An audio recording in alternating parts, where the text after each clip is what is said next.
Hello and welcome to Love with Sun. This is a channel where we speak about all things feminine, embodiment, womb wellness, and of course, self-love. So the energies right now are building up to what is being popularized as Lion's Gate, which is actually a reference to ancient wisdom surrounding this time and the particular alignment of the star Sirius. So there is a portal, and whether you play in it is certainly up to you. There is a conversation about the challenges within this portal, because when we are opening giant portals collectively, which this is becoming a very huge collective portal in that way, there is also a lot of people who, or entities who are looking to take without reciprocation. And so there is definitely an awareness around the spiritual protection that's necessary at this time, as well as every full moon, as well as any group environment. And it is an essential lesson. I'm not saying to avoid it in any way, but I am saying to be aware of the implications involved. So let's talk about Leo in a general sense, what you're currently going to be experiencing over the next few days, and also what we can do to utilize that energy and also to keep it really clean and clear. Clarity actually is becoming a common focus at this time. Leo is like this. Leo desires to be visible. So whatever planets you have in this area in your chart are going to be highlighted right now. And also you can look at what house Leo is in your natal chart if you want to dig deeper into what you would be experiencing, what would be activated for you personally at this time. There is definitely a opening of the heart that is a collective experience. It is also a very strong, bright energy, and it's very it's fixed, which means that it's consistent. It doesn't die out, or it's a continuous experience. So as we go through this and we feel this fire, it's a sort of passion, a desire, a longing, some part of us that feels activated to create something. And there's this sort of persistent spark. So one of the traps that can come with this is to avoid it. It can feel really intense.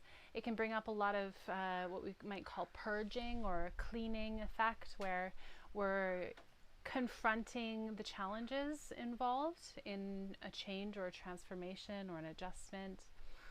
And it also often means that we're confronting our past, or confronting old versions of ourselves that are outdated, that are no longer going in the direction we want to be going. And so there has to be this adjustment period.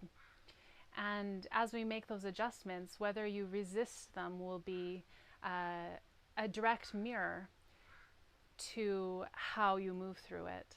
So if you are in a place of trust and surrender, and we might also call this divine feminine energy, that you would allow the natural flow, right? We can also refer this to Taoist practices, where the Tao refers to a natural flow of life. And the key is to follow that flow, to allow that flow to move naturally, because underlying this is a belief that everything is working out in the best favor for you, for us, for the divine embodiment, for heaven on earth. All of these things are available for us. Now, what we are working on with the heart expanding Leo energy is our capacity to hold that, right? If we are holding space for large families, for groups of people, if we have work that feels meaningful, there is a responsibility that comes with that, and there's a expansion of our capacity that is required to be able to step into that. And oftentimes the expansion is following a contraction, just like giving birth, right? So this is the womb wisdom that is interweaved into the woman's life, but also is a great lesson for everybody involved, that there is a contraction that comes before the release. And in this space of contraction is when we're really looking at it and we're like, oh, I'm longing for something, but it's not here yet.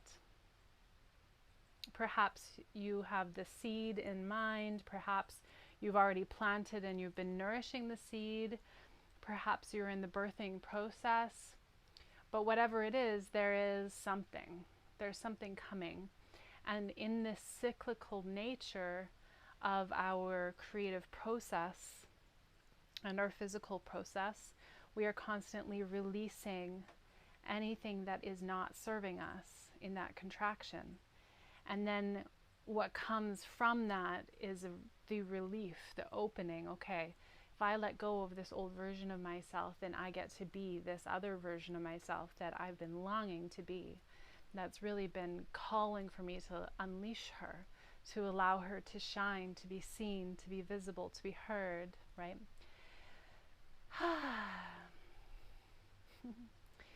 So it's a really beautiful process. And again, I want to highlight the keys here are to allow it to flow with the natural rhythm, to trust the natural rhythm, and to trust yourself as well. So if you're on this path and you hit against a wall and you're kind of going, I don't know, it doesn't feel quite right, whether that's an entity that's come up for you, whether that's a pattern or a belief or a thought that is repetitive for you, something that you're coming up against that just feels like, I don't know if I can make this change. You know, it's always kind of been the same, and why would it be any different this time, right? When we hit that, just remember that that is a no. It's a redirection. There's no such thing as failure to us, because in every underworld journey, every challenge, any confrontation with demon or death, we are opening up a possibility for something new to come from it. There's always a lesson, there's always a greater picture that is beyond that moment of darkness.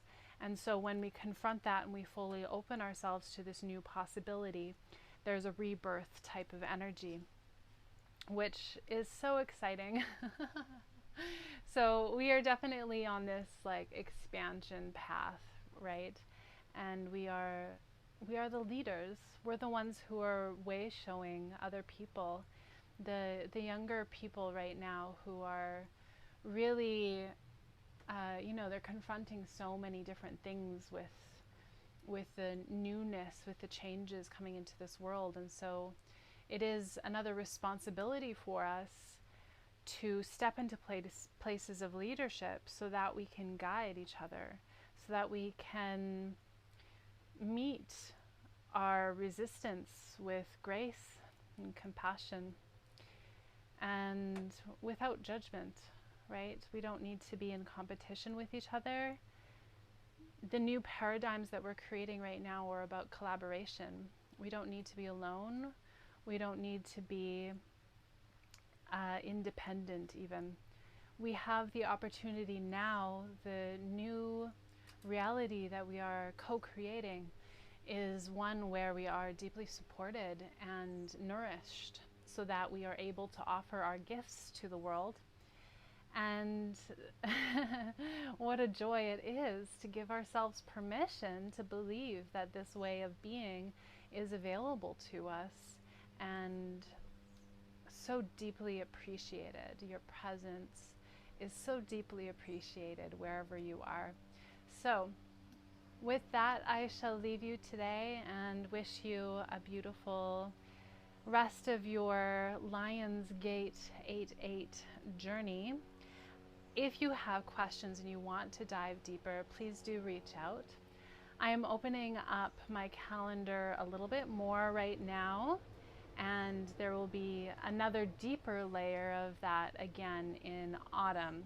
But there's going to be a beta run of a mentorship for spiritually minded women who are ready to step deeper into purpose and home, empowered sense of home within themselves. It's really priestess is like a embodiment of the spiritual connection, but it's bringing it into the physical world and sharing it with your community.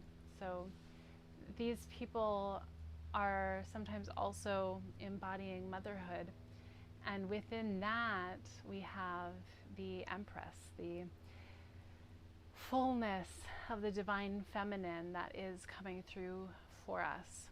So if you're on this path and you would like to co-create and to receive, to be held and to be seen, I would love to touch in with you. And we are creating a really beautiful circle this coming season.